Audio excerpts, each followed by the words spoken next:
they foolishly invited a journalist into this session, which you're not supposed to do. The Vatican's very clear about that. Don't do that. So she went back to her office and was going to write up the case, and literally all hell broke loose. All sorts of awful things happened to her and in her surroundings because she wasn't ready for it, and she shouldn't have been in the room. This is an emergency broadcast. This is not a test. Welcome, everyone, to the Dad's Doomsday Guide. Today, we're pleased to have Msgr Stephen Rossetti on the podcast. Msgr Rossetti is a Catholic exorcist, research associate professor at the Catholic University of America, and a licensed psychologist. His most recent book, Diary of an American Exorcist, can be found on Amazon, and I recommend anyone who's interested in the subject or learning more to pick it up. It's a really good book. Welcome, Msgr. Thank you so much for coming on. Scott, I'm glad to be with you. I read, too, that you are a graduate of the Air Force Academy and that you were an Air Force intelligence officer. Is that correct? That's right. I graduated from the United States Air Force Academy in 1973 and spent 6 years in the Air Force and then I went to the seminary. Can you give me a little rundown how that worked from you going from the Air Force to your current situation now? Well, actually, there are a number of vocations that come from the military. It's not that uncommon that you just trade in uniforms and you're used to a life of discipline and service. Instead of serving one's country, you serve the Lord. And so there's a lot of similarities, and some of our best priests have come from the military. So it's a good place to kind of prepare. As one old priest told me, he says, the service academy is kind of like the old seminary without God, although we believe in God, of course, yeah. but the same sort of rigor and training is similar. Yeah. Now, I was reading through your book. I know one of the first things you mentioned, as a seminarian, you were attacked, and that was kind of your introduction to this field. Now, did someone approach you to become an exorcist? Was it something you kind of researched on your own? How did that kind of evolve? Well, first of all, to be an exorcist, you really are chosen by the bishop. Okay. And you really can't be an exorcist in our church without being a priest, of course, and typically an older priest. Usually they pick older guys. And the bishop gives you his faculties. The way it happened, I've been doing this for about 15 years now. The way it happened to me was the diocese called me. They had a potential case. And as a licensed psychologist, they wanted me to do the eval. So say, is this person psychologically, distressed, or might be a spiritual problem? So I did the eval, and I said, didn't look psychological. I think you're going to need to call an exorcist. And the diocese asked 3 different priests to do the exorcism. They all said no. So I'm sitting there with the auxiliary bishop saying, what do we do now? I said, well, what the heck? I said, give it to me. How hard can it be? So kind of stupid. But anyway, so that was a long time ago. And I've been doing them ever since.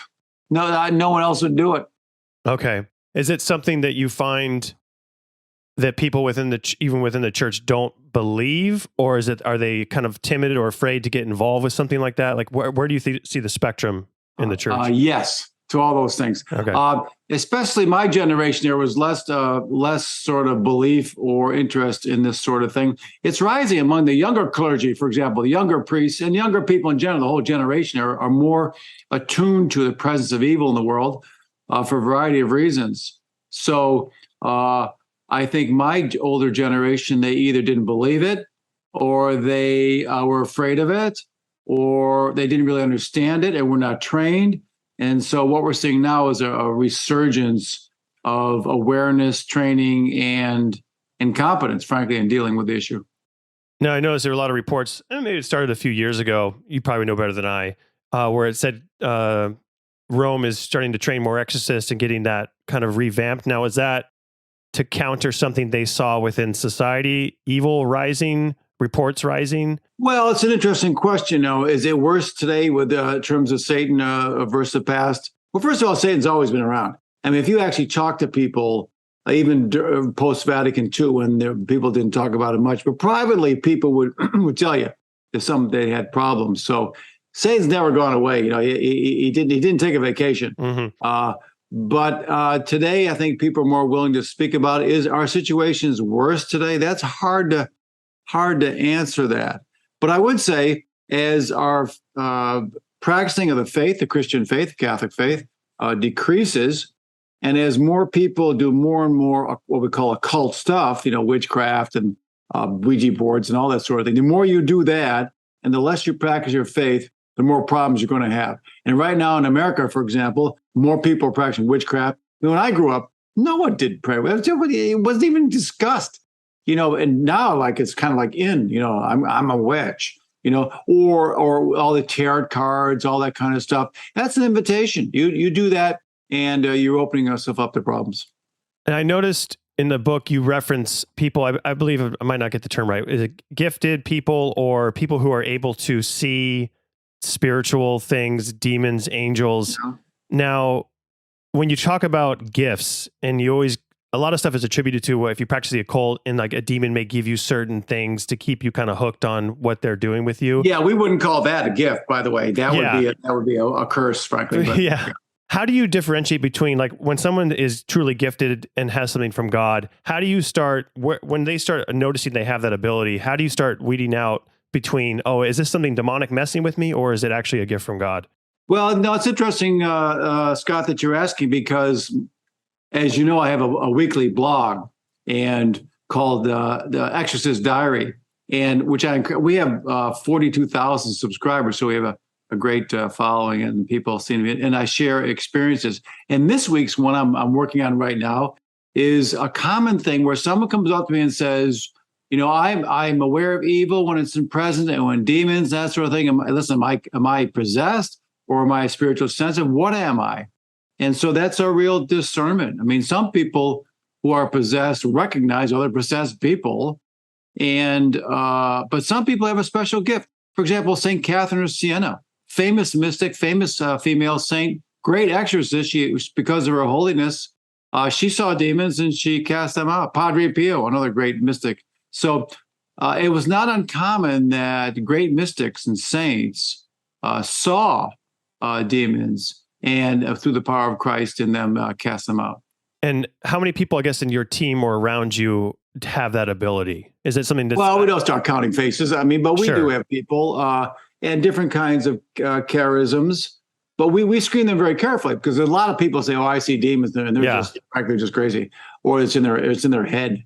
And a lot of people like that. They it's in their head, but we're screening. Well, we do have people who are very much are gifted, and we screen them carefully and train them, and they're an important part of our ministry. Because one of the problems when someone comes to you and says, I've got demons, well, do they?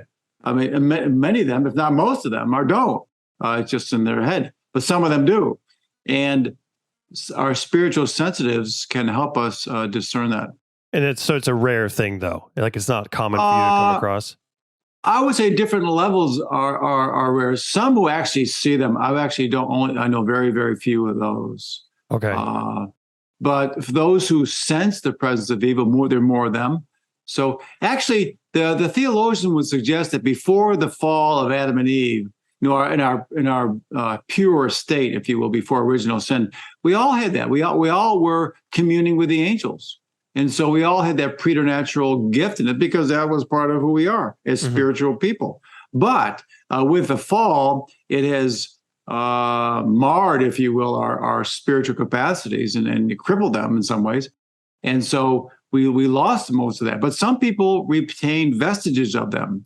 And so that's what we're looking for, is people who have vestiges of these original spiritual giftedness. And so I think there's actually more of it than people would realize.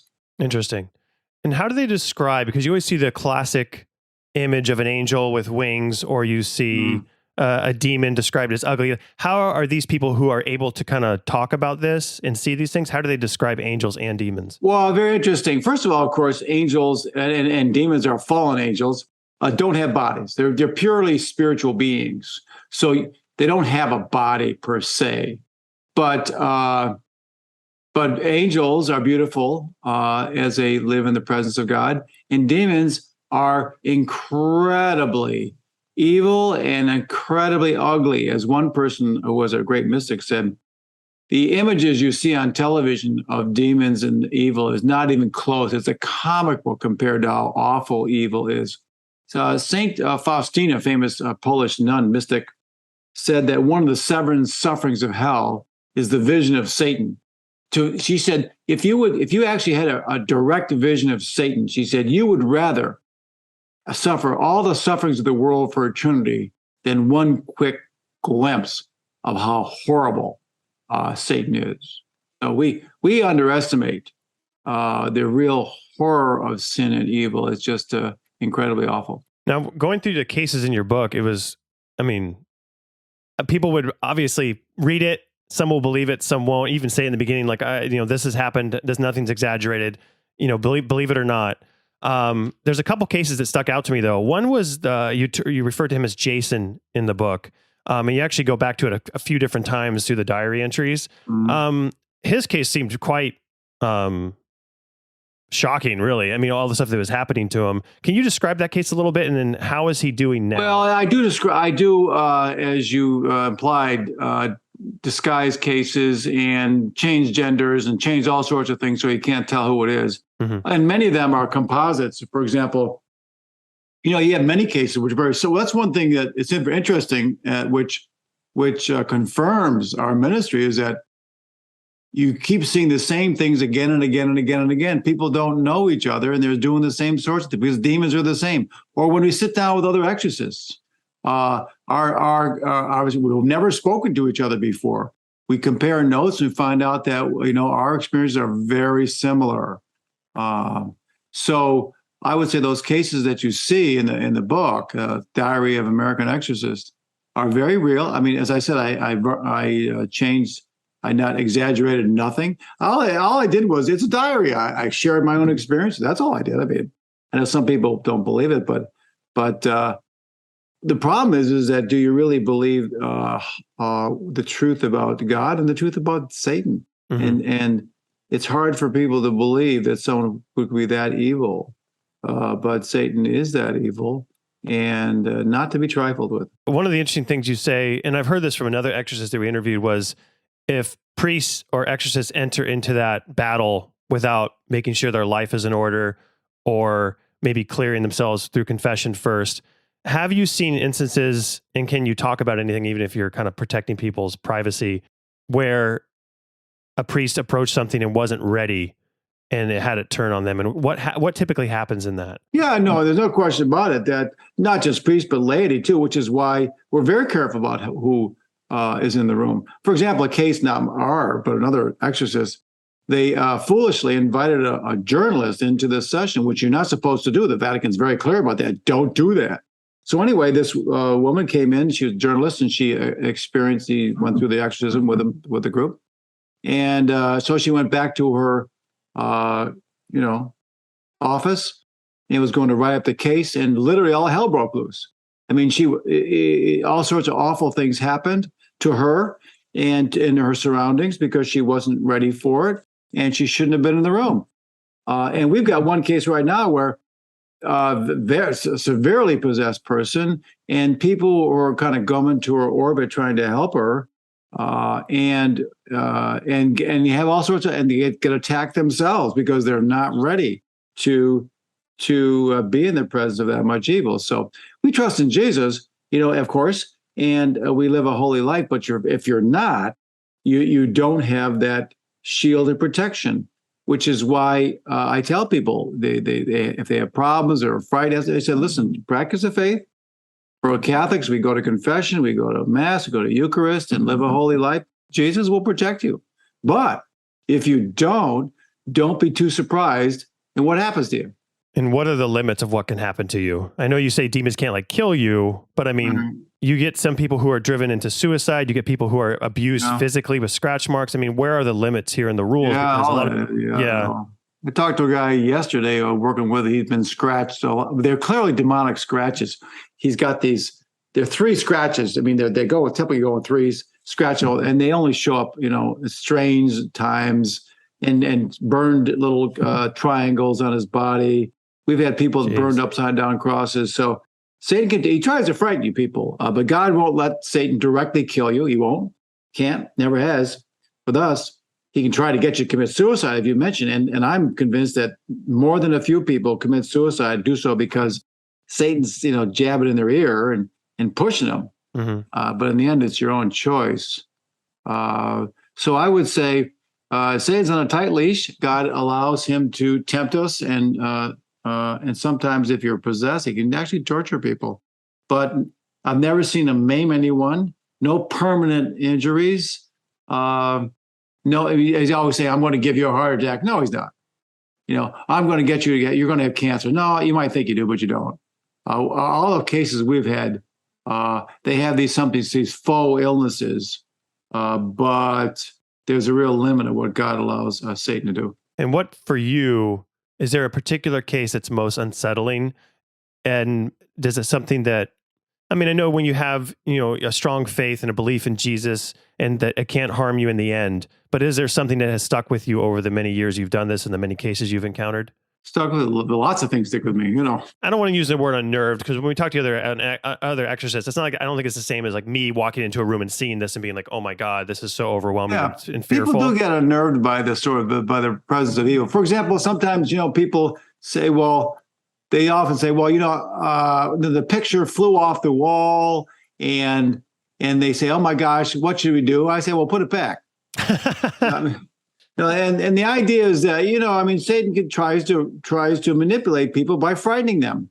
And fear of Satan gives him more control. We've got several people who are not liberated because they're too frightened of Satan.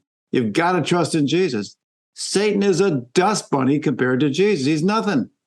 But he tries to frighten people. And I would say he's a thug.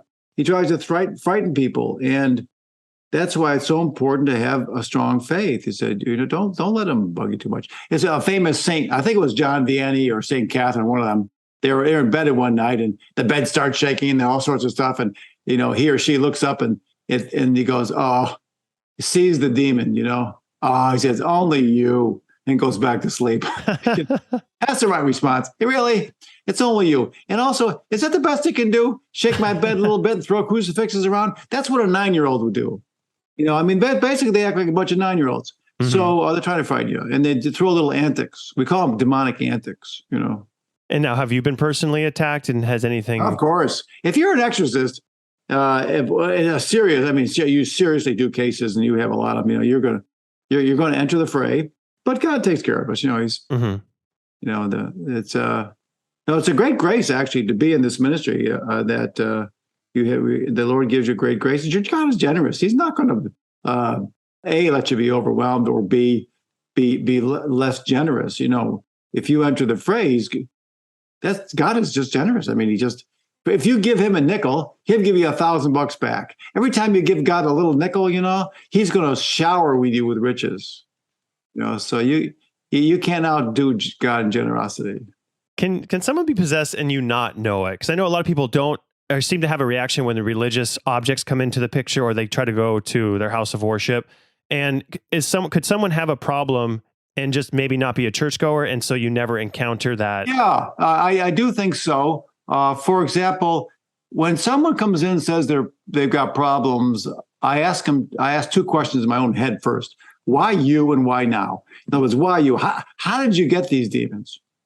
How'd you get them?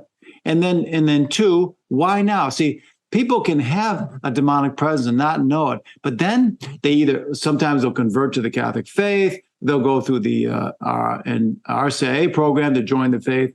They'll become the seminary to become priests, or to join the convent to become sisters. And the demons don't like it. All of a sudden they say, wait a minute, you belong to me.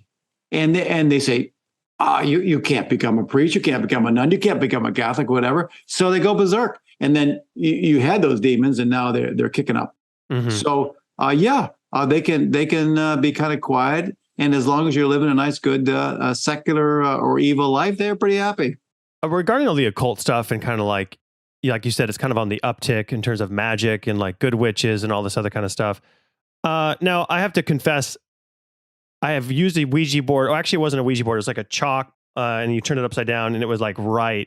And I did it with some friends a while ago, before we got into the subject, and I started realizing how kind of unwise that would be. And I knew everybody there with their fingers on it, and the thing started moving in a way that kind of was insane. It was creating circles over and over again. It was getting more and more aggressive. And the person who was leading it was like, "Oh, it's so and so, reaching out to you." After the fact, we were like, I would never do that again.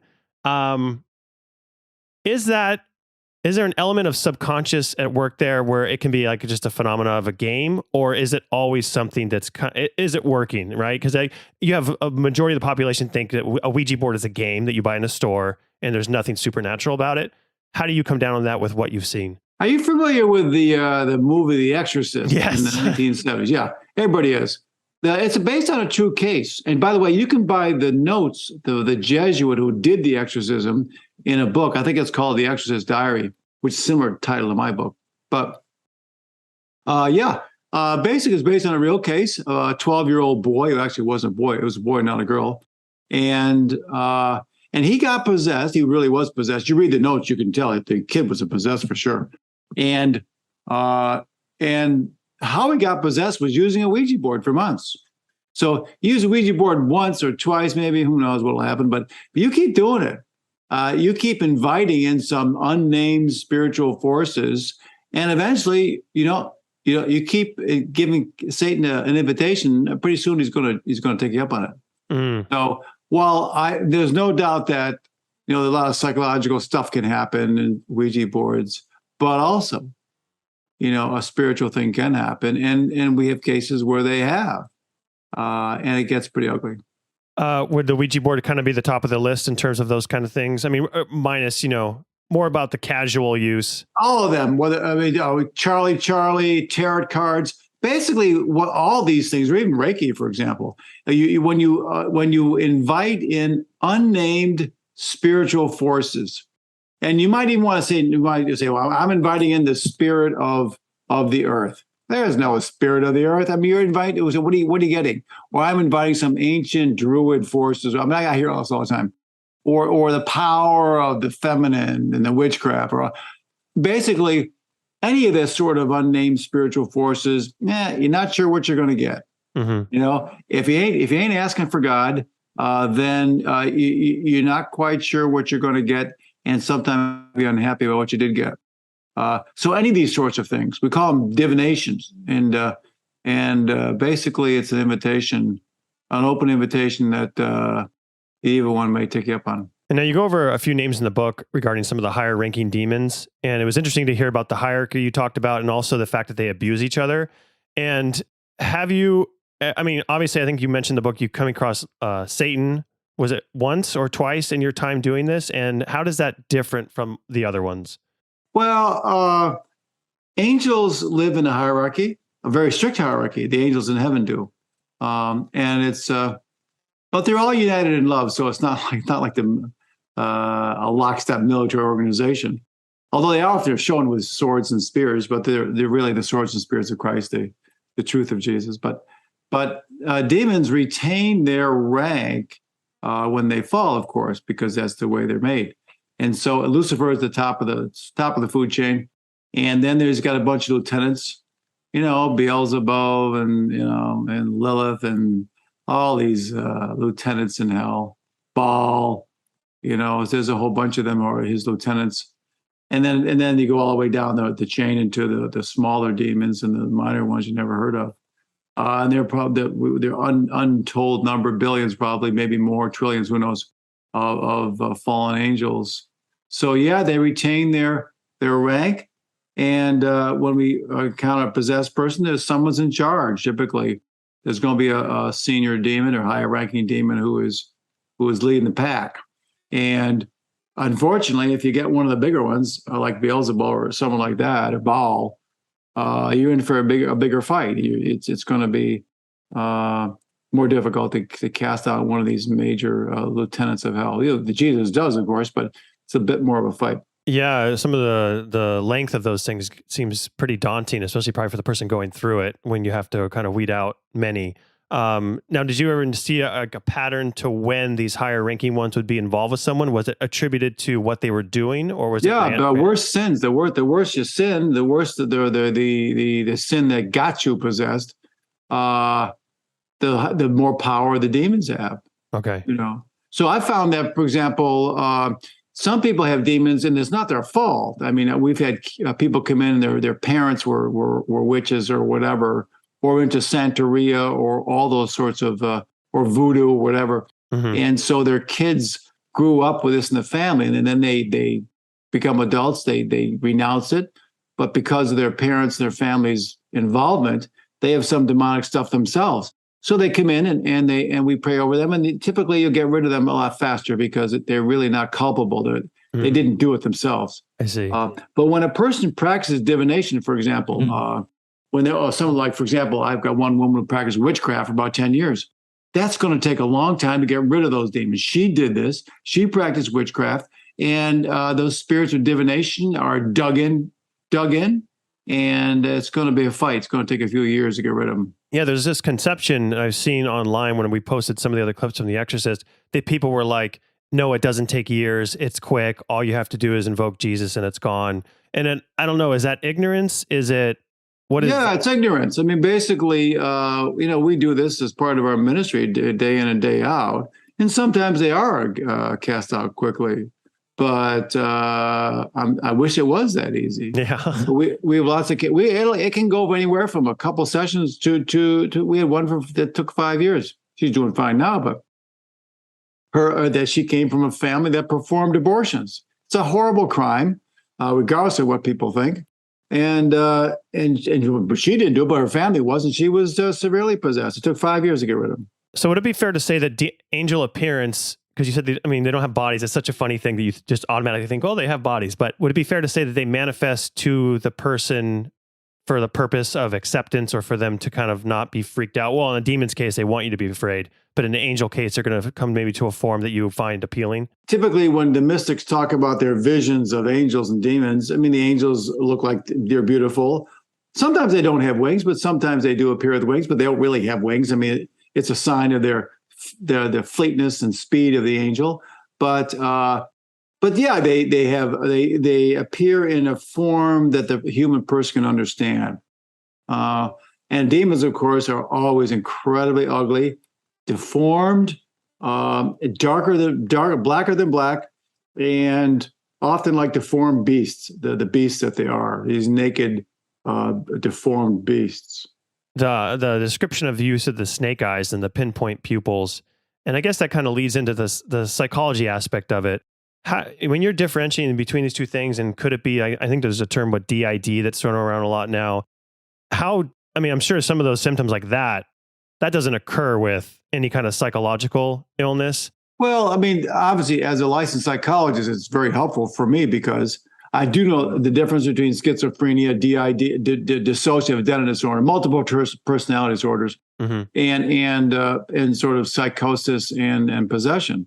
And sometimes in the beginning, there's a lot of people, for example, who are paranoid schizophrenics, sadly, who believe they're possessed, and they'll have this sort of voice in their head which tells them to do evil things and says evil things, but they're not possessed. It's just a paranoid schizophrenia.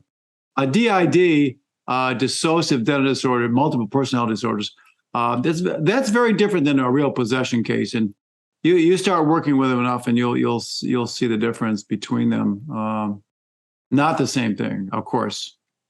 So you don't. Sorry, you don't see any kind of like those scratch marks you're talking about. The voice changes. I mean, where is that line for you where you're like, hey, this is no longer in the realm of mental illness? It's a multiple, the discernment's a multiple level interaction with the person.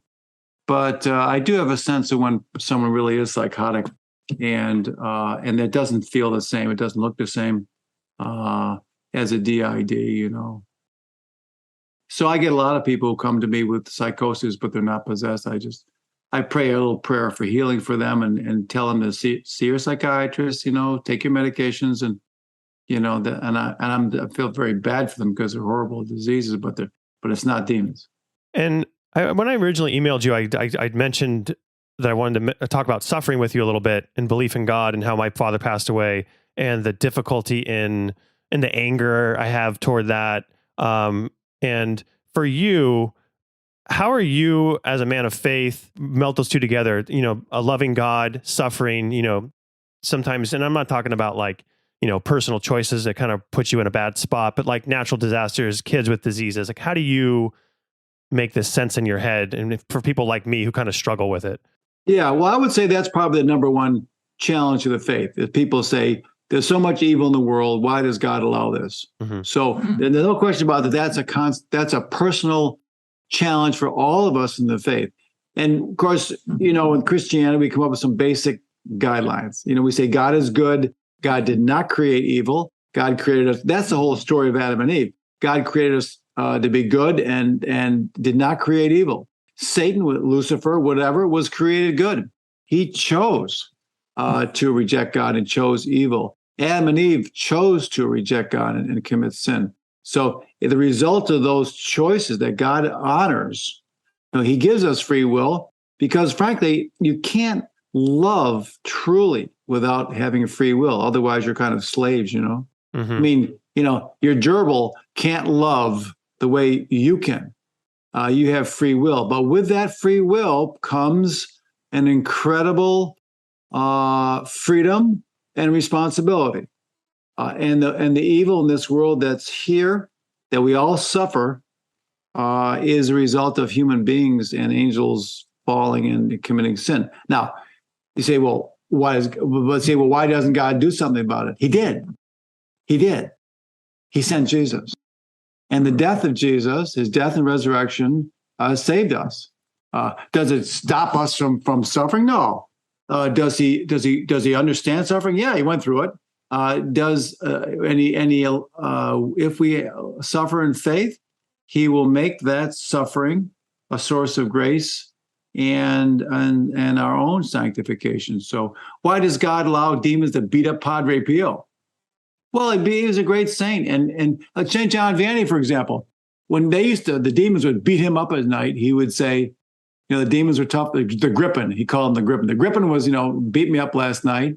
And I know, he said, that great sinners are coming tomorrow for confession. Great graces will be given because through my own modest little sufferings, which are allied with those of Jesus on the cross, can be salvific. So God takes evil and makes it a source of grace. And that's what makes demons nuts. Basically, the more they do their evil things, the more ultimately it redounds to the wisdom and the glory and the kingdom of God.